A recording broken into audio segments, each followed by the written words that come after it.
Fernando. Saan po kayo ngayon, Sir Fernando? Dito po sa Isabela Idol. Ilang taon po kayo, sir?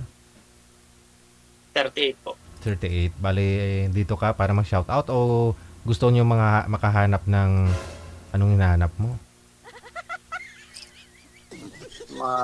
Baka sakaling may mahanap po na seryoso. Seryoso mukha? Seryoso po yung Mamahal? pag-iisip at saka pagmamahal. Ano pong status niyo po ngayon? Hiwalay na? Hiwalay na po. Ilang taon na po kayong hiwalay? Bali 12 years na po. 12 years. During that time, edad mo 24, hiwalay na kayo. Nagsama po kayo, sir?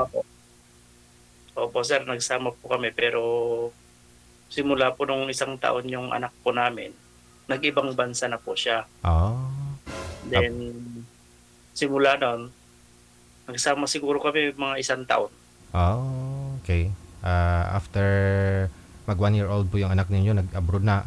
Pagkatapos nung nasa abroad na, bigla nang nawala?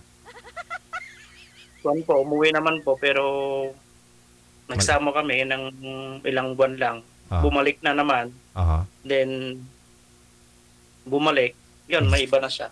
Iba na yung inuwian. So, mas maganda po pala talaga siguro na hindi mag-abroad, no? Opo. Talaga pagka nag-abroad po talaga. Kasi naranasan mo na eh. Siguro sir yung hanapin mo, yung nasa abroad na gusto na mag for good.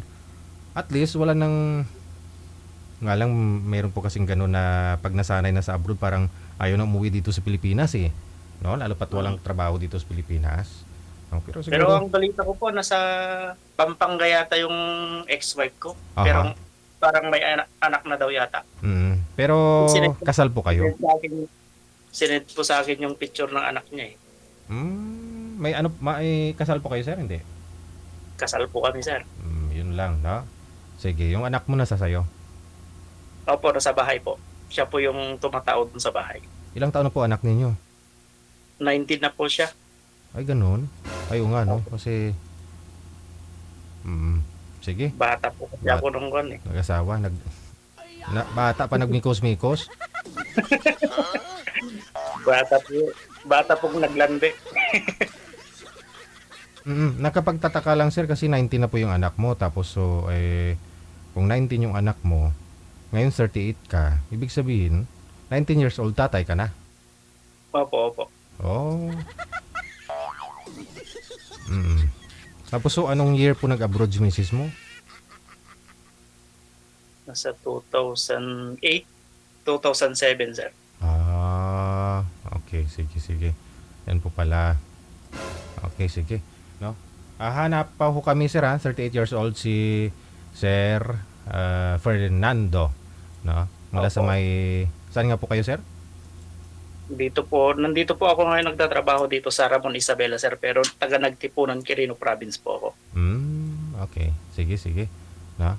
Standby lang po kayo sir sa linya, hanap po ako ng pwede mong makakasama sa buhay.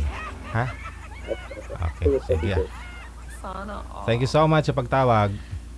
Thank you po. Ayun po, mas maganda daw po sana na dito lang sa Pilipinas, no? Ayun po ang gusto, no? Na hindi na mag-abroad.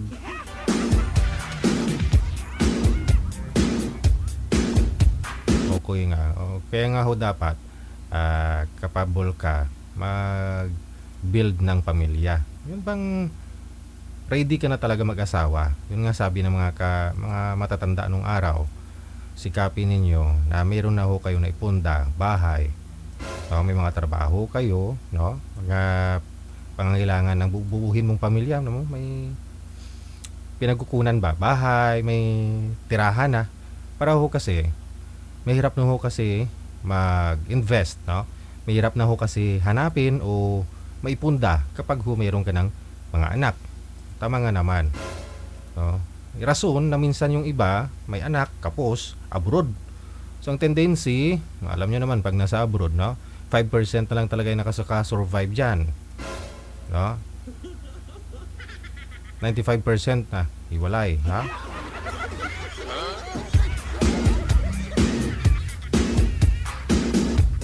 So siguraduhin po ninyo na once na mag-aasawa po kayo ulit, no? Sa pangalawang pagkakataon, no? Hindi na po sa sablay. Yun bang pareho na ho kayong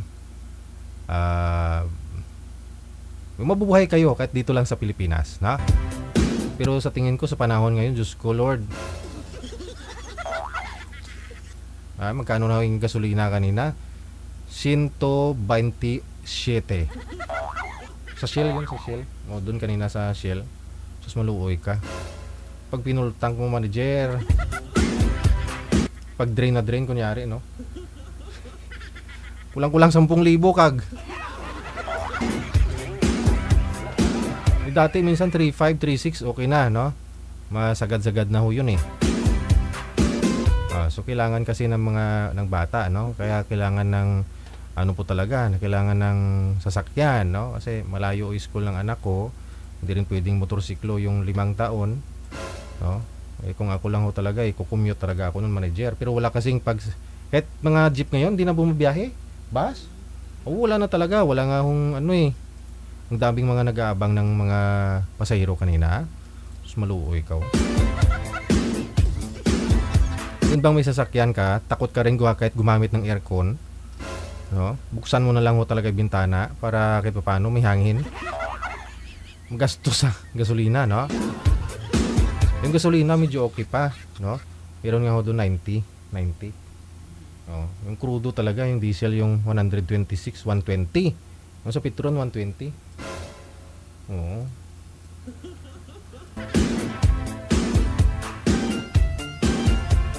So sa panahon ngayon, sus, maluoy ka. Mahal, no? Ang gasolina, mahal lahat. Sigurado, no? Ang bigas nga ho na binibili ko, manager, dati 58 lang. 72 na. Kilo ha, 72. 72 pesos.